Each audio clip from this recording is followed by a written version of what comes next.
Halo sahabat, kali ini saya akan memperbaiki Vivo Y91 yang LCD keadaannya itu pecah.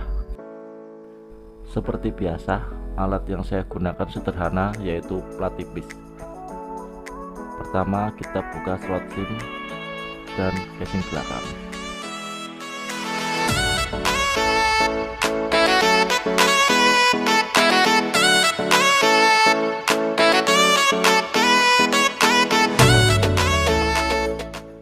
Dibuka secara perlahan dan pasti, dan yang penting itu hati-hati ya bro.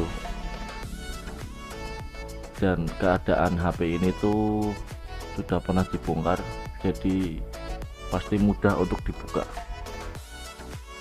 Berhubung LCD nya sudah pecah, jadi buka secara tidak hati-hati juga tidak apa-apa ya sahabat. Yang penting soket LCD dibuka secara perlahan, jangan sampai patah. Selanjutnya langsung dicoba LCD yang baru apakah ada kendala atau tidak.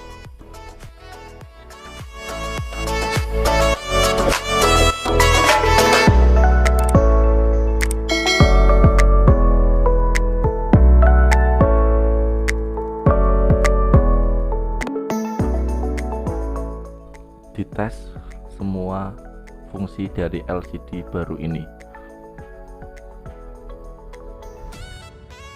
Sesudah semua dites dan hasilnya itu normal, langsung direkatkan dengan menggunakan lem.